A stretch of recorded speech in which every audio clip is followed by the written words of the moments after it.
दोस्तों पहले पार्ट के साथ ही मैं इसको कंटिन्यू करता हूँ अपनी बात को। तो मैं ये कह रहा था कि जो है आप ये जो है ना 3 खाने उसमें बना लेंगे। 3.5 फीट उसकी ऊंचाई होगी टोटल फट्टे की। नीचे 2 इंच आप छोड़ेंगे, उसके बाद 13-13 इंच अंदर रखेंगे इनका तीनों खानों का। और इस तरह करके जो है ये 3.5 फुट जगह जो है ये कंप्लीट हो जाएगी। 4 इसमें मतलब है कि फट्टे इस्तेमाल होंगे। और उन चारों की जो है पौना पौना इंच उनका हर का निकलता है 1.5 इंच और 1.5 इंच। 3 इंच जो है फटों की पैमाइश निकलेगी। 2 इंच नीचे आप छोड़ेंगे 5 इंच। और बाकी जो है 13 या 39 इंच जो है वो मतलब है कि बन जाएगी इसकी जो है बाकी की जो है अंदर से 3 खानों के लिए जगह। तो इस तरह करके आपने इनके 3 खाने बना लेने। अगर 3 से ज़्यादा 4 भी बना सकते हैं, लेकिन उसमें मैं ज़्यादा बुलंदी पे इसलिए पहले मैंने बनाई थी इस तरह 4। लेकिन फिर ऊपर से जो है ना बाज़ औक़ात कबूतरों का बच्चा जो है ना वो नीचे मतलब है कि गिरता है। और जब उसने नीचे वैसे तो आना होता है बच्चे ने, जब उसके पार आ जाते हैं वो नीचे छलांग लगाता है। लेकिन ज़्यादा बुलंदी से छलांग लगाने की बजाय मैं समझता हूँ कि उसको बस 3.5 फुट काफ़ी हैं उसके लिए, इतनी जगह के लिए कि वहाँ से ही वो छलांग लगाए और नीचे आए। तो और बाद में अगर आप महसूस करें कि चौथा खाना भी होना चाहिए तो आप लकड़ी का एक अलहदा बॉक्स बनाकर उसके ऊपर रख सकते हैं बाद में, अगर अशद ज़रूरत पड़े, स्पेस आपके पास ना हो तो। वरना ये काफ़ी है, मेरे ख्याल में ये ठीक रहता है। तो ये तो हो गया नेस्ट बॉक्स। अब नेस्ट बाउल पे आता हूँ। नेस्ट बाउल जो है उसमें अगर तो आप इस्तेमाल करते हैं कुंडी या कुनाली, वो इसलिए मुनासिब नहीं समझता कि उसमें जो है जब तिनके होते हैं, बच्चा जब 5-6 दिन से ऊपर जाने लगता है ना तो फिर वो पाँव जो है उसका स्लिप होने लग जाता है। वहाँ तिनकों के साथ ही पाँव स्लिप होता है, पाँव फैलाकर लंबा करके बैठना शुरू कर देता है। और हर वक्त आप तो वहाँ मौजूद नहीं होते कि उसकी निगरानी करें और उसको उसके पाँव को सीधा करें या उसे ठीक करके बिठाएं। तो वो फिर उसका पाँव खुल जाते हैं, टांगें उसकी खुल जाती हैं, वो ज़ाया हो जाता है। मैं ये नहीं कहता कि सभी बच्चे इस तरह करते हैं, बाज़ बच्चे उसमें ठीक भी रहते हैं, लेकिन बाज़ जो हैं वो इस तरह करके ज़ाया हो जाते हैं। ये मेरे साथ हो चुका है पिछले बहुत से सालों में। मैं 30 साल हो गए हैं मुझे ये ब्रीडिंग करते हुए। तो ये जो है बहुत से बच्चे इस तरह से ज़ाये हुए हैं और उनका कोई हाल नहीं होता। आप जो मर्ज़ी करते हैं, टांगें भी बांध के देखी हैं, प्लस्तर भी लगा के देखे हैं, फिर मालशें करके देखी हैं, सब कुछ करके देखे, टांगें उनकी ठीक नहीं होती, वो बच्चे ज़ाये ही हो जाते हैं। इसलिए फिर कुंडियों को भी और कुनालियों को भी मैंने रद्द कर दिया। मेरे पास बल्कि थी, उनमें मैं ब्रीडिंग करता था, ख़त्म कर दी। अब मैं जो है आइडियल समझता हूँ ये टोकरियाँ जो हैं। टोकरियाँ ये दरख्तों की जो शाखें हैं उनसे बनाई जाती हैं। जैसे बड़े टोकरे बनते हैं ना वो भी दरख्तों की शाखों के बनते हैं, इसी तरह ये छोटी टोकरियाँ भी दरख्तों के शाखों की बनती हैं। और इनका जो साइज़ होता है वो होता है मतलब है कि अगर आप मशरक़ से मगरिब यानी 4 समतें हैं ना टोकरी की, तो एक सम से दूसरी समत को सामने बराबर अगर आप उसकी पैमाइश करें तकरीबन वो 14 इंच, 15 इंच, 16 इंच, आम तौर पे इतनी पैमाइश उनकी निकलती है। तो मशरक़ से मगरिब उनको नाप लें या शुमाल से जनूब नाप लें तो इतना यानी कि इतनी गोलाई में जो है ना वो रहता है उसका कतर जो है।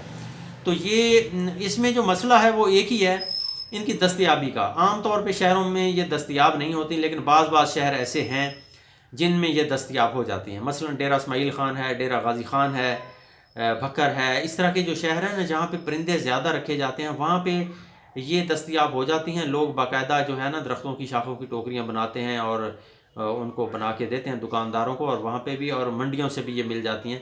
बाहर का इस तरह का स्ट्रक्चर जो है वो आइडियल इसलिए है कि इसमें जब तिनके वगैरह होते हैं, तिनके भी एक तो उसमें फंसे रहते हैं तो स्लिप नहीं होते ज़्यादा। और जो बच्चे जो कबूतर के बैठते हैं तो उनके पाँव भी स्लिप नहीं होते। इसमें एक भी आज तक पट्ठा मेरा ऐसा नहीं हुआ कि जो जिसने पाँव फैला के रखा हो या जिसकी टांगें जो है खुल गई हों और वो ज़ाया हो गया हो।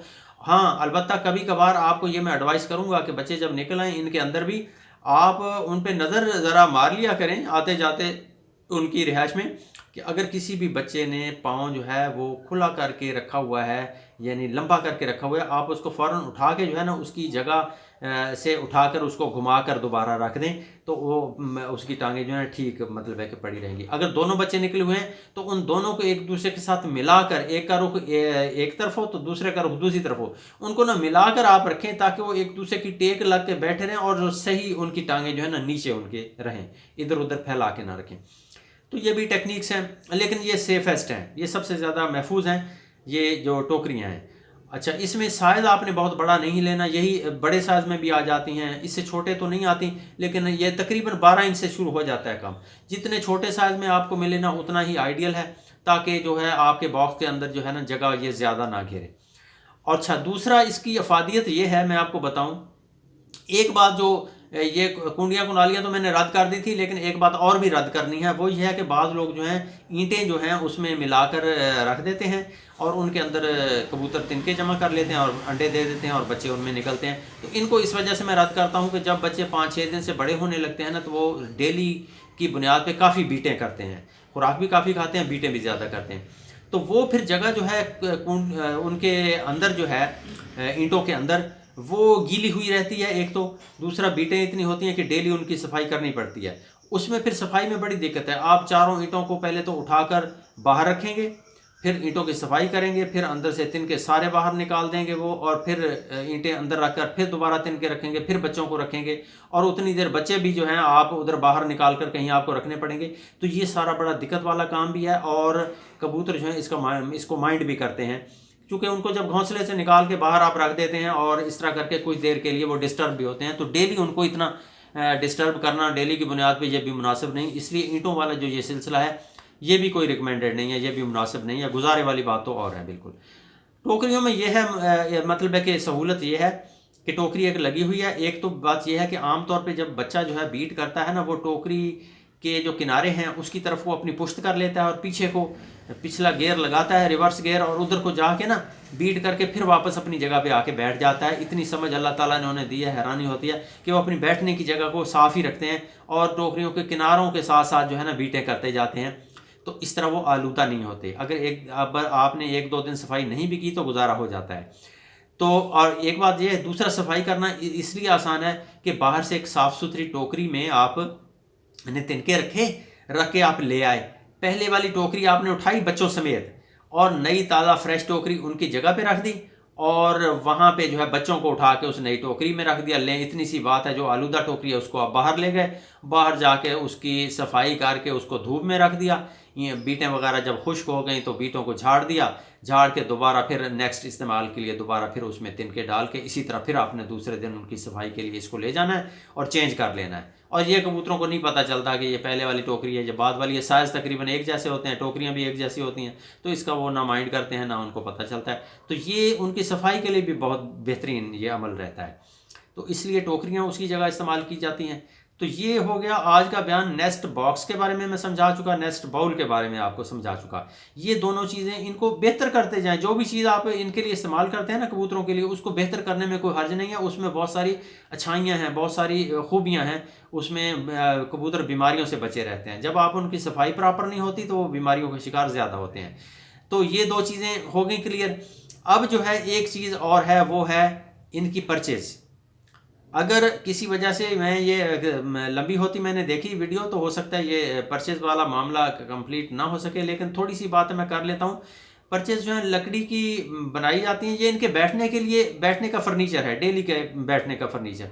ये ज़रूर होना चाहिए, क्योंकि कबूतर जो हैं ये पसंद करते हैं एक तो ऊंची जगह पे बैठना, एक जो है अपनी इनफरादी जगह पे बैठना जहाँ वो किसी दूसरे को बैठने ना दे।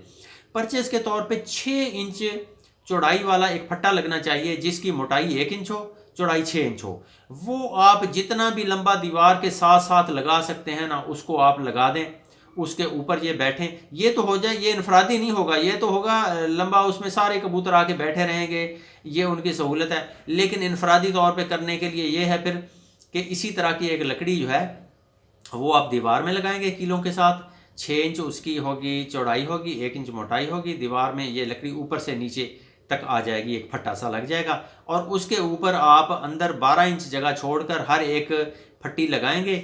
उसकी जो आप अंदर पीस लगाएंगे ना, उसके साथ उसकी ये होगी कि होगा इसी फट्टे का वो पीस, यानी 6 इंच उसकी चौड़ाई होगी, 1 इंच मोटाई होगी और 6 इंच ही उसकी लंबाई होगी। लंबाई चौड़ाई 6 इंच उसकी रखनी है आपने, मोटाई 1 इंच रहेगी उसकी फट्टे की। तो वो आपने 12-12 इंच जगह छोड़कर वो लगाते जाना है, कीलों के साथ लगेंगे।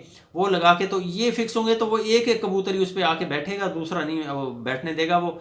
तो इस तरह वो इनफरादी उनके बैठने की जगह बन जाएगी। वो भी उनके लिए बहुत ज़रूरी है, चूँकि खाना खाने के बाद फ़ौरन वो या तो बच्चों को चोगा देते हैं, जब फारिग हो जाते हैं तो वहाँ जाकर वो बैठना पसंद करते हैं। तो ये 3 चीज़ें आज क्लियर हो गई 2 हिस्सों में वीडियोज़ के। क्योंकि एक वीडियो में फिर वीडियो जो है वो ज़्यादा तवील हो जाती, वो फिर दोस्तों जो है ना उनको फिर बोरियत होती है या नागवार होती है। बातें बहुत आम थी, मैंने कोशिश की कि बहुत जल्दी जल्दी हर बात करूं ताकि जो है आपका ज़्यादा वक्त मैं ना लूं, लेकिन ये तमाम चीज़ें करना भी आपसे ज़रूरी हैं। चूँकि बहुत से दोस्तों को, शौकीनों को अभी तक यही नहीं पता कि नेस्ट बॉक्स जो है वो उसकी पैमाइशें क्या होनी चाहिए, वो किस चीज़ का इस्तेमाल करना चाहिए, नेस्ट बाउल कैसा इस्तेमाल करना चाहिए, परचेज़ का तसव्वुर ही नहीं है। बहुत से लोगों के यहाँ बिल्कुल एक बांस सा लगा देते हैं, उस पर कबूतर बैठे रहते हैं। तो ये सारी चीज़ें जो आइडियल है ना, इनकी तरफ बढ़ें और ये अपने जो लॉफ्ट है या उनका रिहाइश है उसमें जो है ना तब्दीलियाँ ये करते रहा करें। और आज का बयान यहाँ पे करता हूँ मैं ख़त्म। और फिर दोबारा से गुजारिश आखिर में दोस्तों से ये कि चैनल को सब्सक्राइब कर दिया करें, घंटी के निशान को भी प्रेस कर दिया करें ताकि हर आने वाली नई वीडियो का नोटिफिकेशन उनको बर वक्त मिलता रहे। और मेरे इल्म और तजर्बे से जो बातें गुजरती रहती हैं मैं आपके साथ शेयर करता रहता हूँ, उनसे आपको फ़ायदा पहुँचता है। यकीनन वो मुझे उसकी अप्रिसिएशन मिलती रहती है, वो बातें जो है मुफीद होती हैं। तो आपसे कोई मुफीद और अच्छी बात जो है वो रह ना जाए, इस वजह से मैं आपसे ये गुजारिश करता हूँ कि चैनल को सब्सक्राइब कर दें और घंटी के निशान को भी प्रेस कर दें।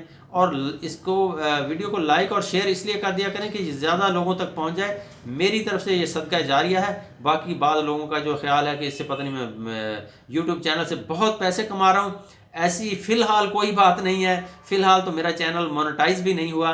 फ़िलहाल ये खिदमत खल्क के ज़ुमरे में ही बातें आ रही हैं। मैं वक्त निकालता हूँ, बाकायदा एक पेपर वर्क भी करता हूँ, रिसर्च वर्क करता हूँ, अपने तजर्बे की रोशनी में भी और इल्म की रोशनी में भी। फिर जाके कहीं बड़ी दिक्कत के बाद, बड़ी तैयारी के बाद एक वीडियो तैयार होती है। यही वजह है कि हर आने वाली वीडियो जो है वो 2-3 दिन के बाद मैं जाके उसको मैं पेश कर सकता हूँ। और रोज़ाना इतना इस पे वक्त सर्फ होता है मेरा कि मैं रोज़ाना एक वीडियो पेश करने से कासर हूँ। तो अगर 2 दिन के बाद भी वीडियो आ जाती है तो ये बड़ा अल्लाह ताला की मेहरबानी है और ये आप लोगों की खिदमत के लिए मैं ऐसा करता हूँ।